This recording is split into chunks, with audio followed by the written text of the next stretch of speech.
नमस्कार दोस्तों।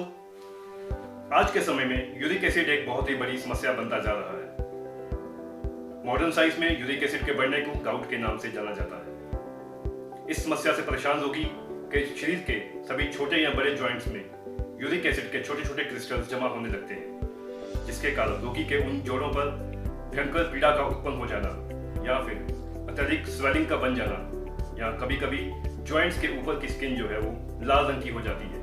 वो जॉइंट से अत्यधिक सेक का निकलना, या कभी कभी रोगी को जॉइंट्स के ऊपर या शरीर के अन्य हिस्सों पर भी खुजली की शिकायत हो जाती है। इन सभी सिम्टम्स को लेकर बहुत से रोगी हमारे पास हमारे क्लिनिक्स या अस्पताल में आते हैं। तो आज की इस वीडियो में इन्हीं रोगियों के निदान, लक्षण और आयुर्वेद में किस प्रकार से उपचार किया जा सकता है उसके बारे में अपना विचार मैं प्रकट करूंगा। तो कृपया करके इस वीडियो के अंत तक हमारे साथ बने रहिए। शरीर में यूरिक एसिड के बढ़ने के कई कारण हो सकते हैं।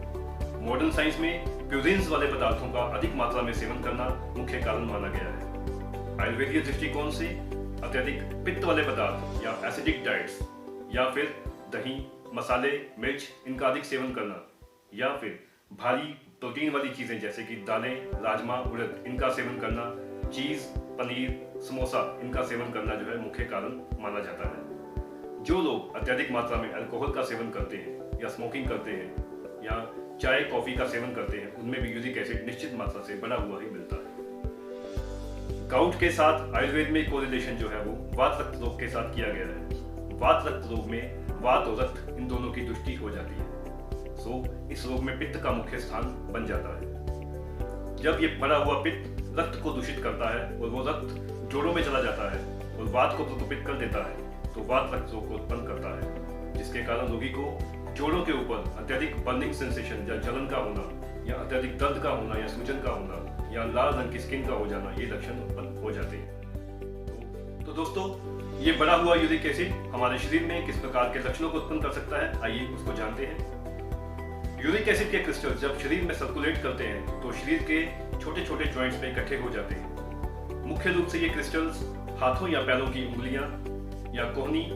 कलाई, पैरों की एड़ी ऐसे स्थानों पर, या कभी कभी नी जॉइंट्स के ऊपर या फिर हिप जॉइंट्स पर भी इकट्ठे हो जाते हैं, जिसके कारण रोगी को कई बार पैरों की एड़ियों में भयंकर दर्द का होना, या रात को सोते हुए पैरों के अंगूठे में अधिक तीव्र दर्द का निकलना, चुभने जैसी दर्द का होना, ये लक्षण उत्पन्न हो जाते हैं। ऐसे रोगियों के शरीर के बाकी के जॉइंट्स में भी बहुत उग्र पीड़ा का होना, ये लक्षण देखा जाता है। कभी कभी रोगी के शरीर के जॉइंट्स पर स्वेलिंग का उत्पन्न हो जाना, या स्किन के रेडनेस हो जाना, या फिर अत्यधिक खुजली का होना, ये लक्षण भी देखे जाते हैं। कभी कभी रोगी को इतनी भयंकर दर्द भी होती है कि किसी भी प्रकार का कपड़ा या हवा का स्पर्श भी जो है उसको अत्यधिक दर्द उत्पन्न कर देता है। ऐसे यूरिक एसिड के बढ़ने से कई प्रकार के अन्य ऑर्गन्स के ऊपर भी असर देखा जा सकता है। खास तौर से किडनी में स्टोन्स का बन जाना, जो कि आगे जाकर किडनी का डैमेज का कारण भी बन सकता है।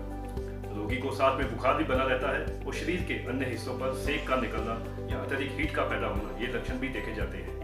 मुख्य रूप से ये सभी लक्षण बढ़े हुए पित्त के लक्षण ही होते हैं। तो इसकी जांच करने के लिए लेबोरेटरी इन्वेस्टिगेशंस में यूरिक एसिड को हमें हर महीने बाद चेक करवा लेना चाहिए। तो दोस्तों, बढ़े हुए यूरिक एसिड के मरीज को डाइट में कुछ परिवर्तन करने की सलाह दी जाती है। ऐसे रोगी को जिन चीजों का सेवन नहीं करना चाहिए वे इस प्रकार हैं।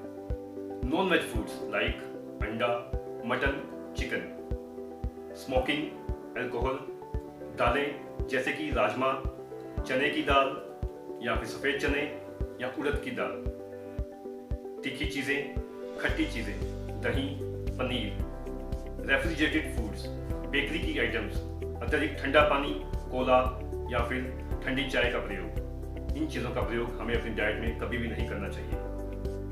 जो चीजें रोगी के लिए अच्छी हो सकती हैं वे इस प्रकार हैं। करेला, करेले की सब्जी, करेले का जूस बहुत ही फायदेमंद हो सकता है। इसके साथ ही मूंग की दाल, गुनगुने पानी का सेवन, गुनगुने पानी से नहाना और उचित मात्रा में व्यायाम करना, हरी सब्जियों का सेवन जैसे कि टिंडा, लौकी, तोरी, कद्दू, परवल बहुत ही उपयोगी मानी गई है। इसके साथ ही गर्म पानी का या गर्म दूध का सेवन या दूध में घी डाल का प्रयोग करना एक फायदेमंद औषधि हो सकता है। धनिये का प्रयोग यूरिक एसिड में बहुत ही फायदेमंद हो सकता है।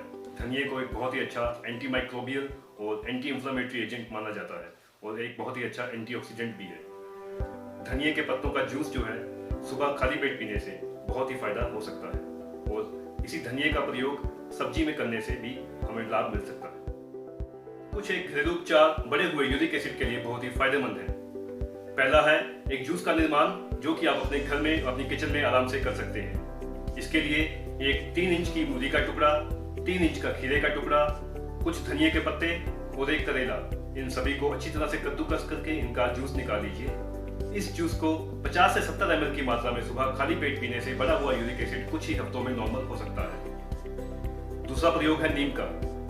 नीम को आयुर्वेद में एक बहुत ही अच्छा immunomodulator, antiviral, antibacterial, anti inflammatory agent माना गया है। सुबह खाली पेट 5 से 7 नीम की पत्तियों का प्रयोग करने से यूरिक एसिड में फायदा मिलता है। तीसरा है एलोवेरा या घृतकुमारी का प्रयोग। एलोवेरा एक कड़वी और तीखी औषधि मानी जाती है, साथ ही एक बहुत ही न्यूट्रिशियस ड्रग मानी गई है। चौथा है नारियल के तेल का मसाज अपने जोड़ों के ऊपर करने से भी दर्द में बहुत जल्दी आराम मिल सकता है।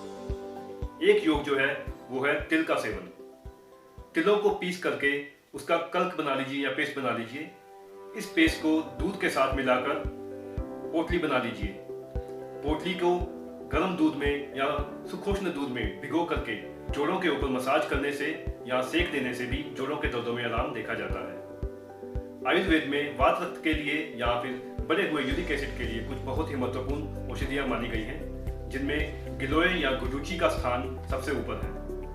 गुडुची के जूस का प्रयोग, ताजे जूस को जो है सुबह खाली पेट प्रयोग करने से यूरिक एसिड में या किसी भी प्रकार की इम्यूनिटी के लिए बहुत ही लाभ मिल सकता है। इसके साथ ही गोक्षुर का प्रयोग, उलोनवा, एलोवेरा, आंवला, हल्दी, अदरक, इन दवाइयों का प्रयोग भी जो है आप अपनी डेली रूटीन में कर सकते हैं।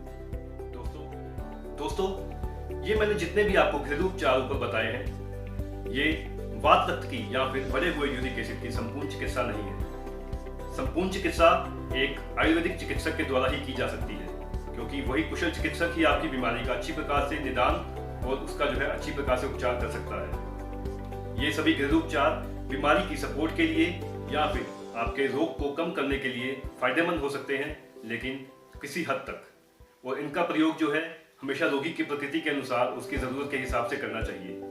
ये जो है शरीर में से टॉक्सिन्स को निकालने में काम आ सकते हैं, लेकिन अच्छी चिकित्सा वही है जो कि बीमारी का निदान करने के बाद बीमारी का मूल को नष्ट करने के लिए की जाती है।